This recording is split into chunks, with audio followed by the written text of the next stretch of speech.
good morning, good afternoon, good evening, well, whatever time or wherever you are watching. So imagine me wishing you that. And I'm Janvi Pawar. Welcome back to my YouTube channel, or if you people are new here, welcome to my YouTube channel. Don't forget to subscribe and also press the ringing bell besides the subscribe button so that you don't miss any of my new videos.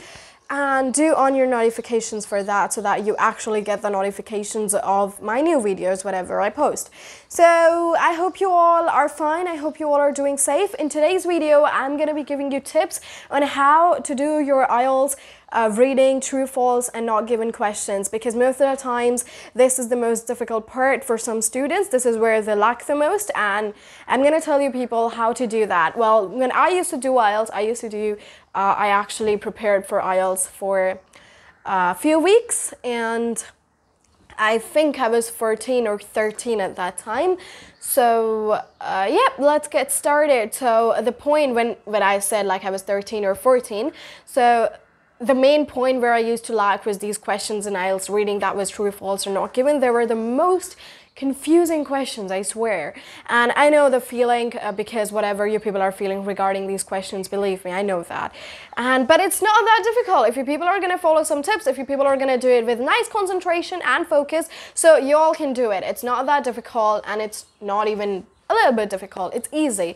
Okay, it's quite easy. So relax and let's get started. So number one, first of all, I'm going to tell you what true, false, not given actually is. So you're going to be given like your reading passage, and after your reading passage, you are given like your questions and all. I know most of y'all are already familiar with that, and if you all are not familiar with that, then I suggest you people to go in the I button and watch my previous video on what is IELTS, how can you do IELTS, all the sections. I've described everything, so you people can watch that video. Then I've also made different videos on IELTS listening 1 and IELTS listening 2, so like there are part 2.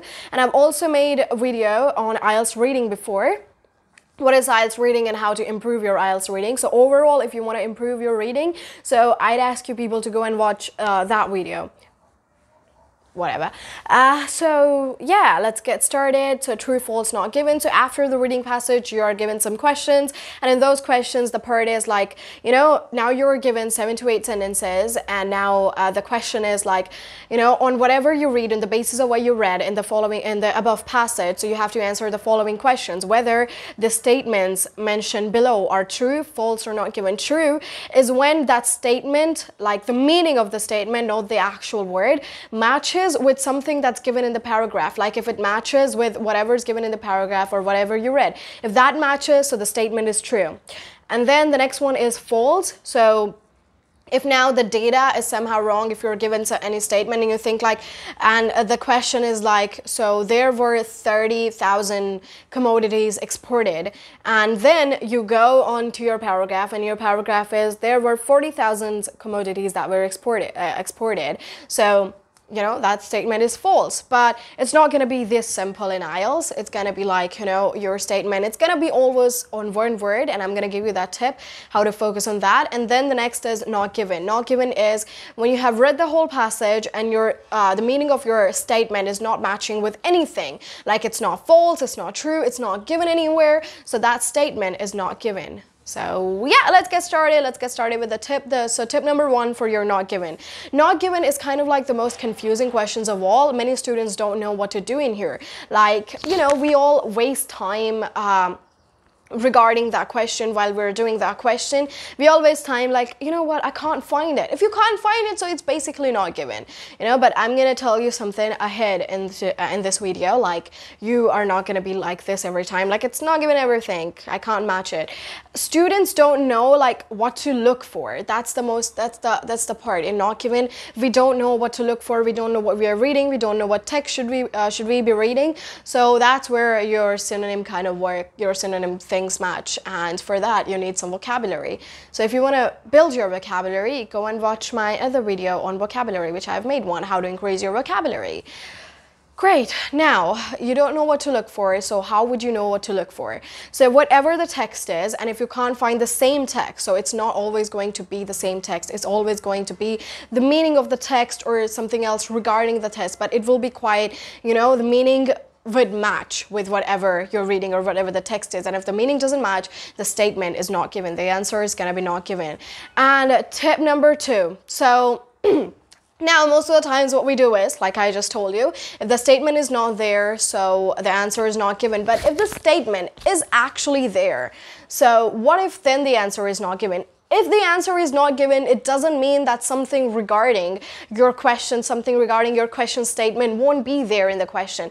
It will be there, okay? It will be there because that's why it's called a test. So it's kind of, you know, obvious. It's kind of a fact, like the question's gonna be there, the statement's gonna be there. So just because the answer is not given doesn't mean the statement, which is in the question, so is not gonna be in the paragraph. The thing you're looking for are the meanings. You're not looking for the exact same sentence. There will be something regarding that sentence in your paragraph, so just don't look around, don't go snooping around and thinking it's true or false. You have to match the meanings. You have to read the appropriate text for that.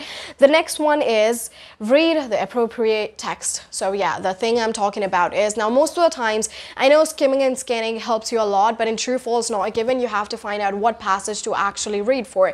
Like if you are given a statement and then you have to think, okay, so this is the meaning of the statement. You're going to go back to your paragraph and you're going to read the whole text again. You're going to read the text again. You can't just skim in true and false and you can't just answer. You have to read the paragraph. You have to read that text. Whatever the text in the statement is given, you got to read that. And I think it's tip number 4 or tip number 3, I don't quite remember. So this is, now what you people have to do is you have to make sure that, you know, just don't go on cloud 9, just don't be overconfident, think, oh yeah, this is yes, no, and not given. So, and you're answering over there like it's true, false, and not given. And there are questions which are related to true, false, and not given, and you're thinking, it's yes, no, and not given. No, no, no, no, no, no, no. You're not going to do that, okay? So what you're going to do is yes, no, and not given. Do read the questions. I don't think I can emphasize this enough because I've already said it many a times.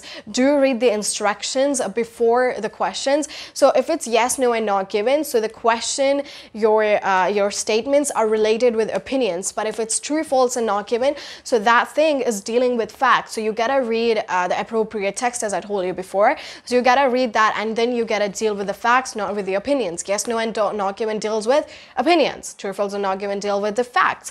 And tip number next, whatever the tip is, I don't know if it's 5 or 6. Qualifying words. Make sure you are aware of the qualifying words. Now, most of the times what happens is, so in your statement it's given, he used to party occasionally.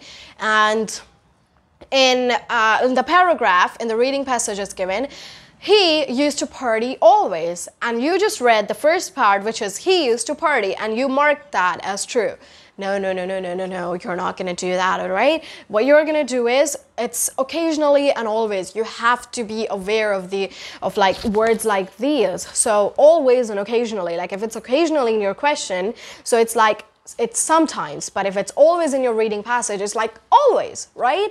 So you're going to be marking the answer false because he didn't used to party occasionally, he used to party always.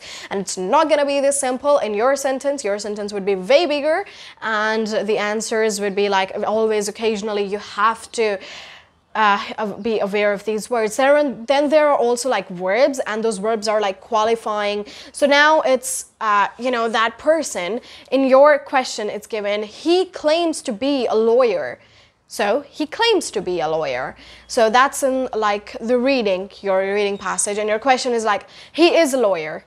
And you're like, okay, so he's lawyer in both. No, he's not lawyer in both. Maybe he's lying. He just claims he's a lawyer. Maybe he's lying. And in your question, it's like, he's a lawyer. No, he's not a lawyer. What if he's not? Because he's just claiming. It's not a fact. It's just an opinion of his. So that can be that can work in your yes, no, and not given, but not in true, false, and not given. So the answer is going to be false in this manner. So please look out for qualifying words and your verbs. And the tip number next is whatever a number it is, don't look for the same word. Yeah, stop looking for the same word. You're not gonna find the exact same word. You're gonna find the synonyms.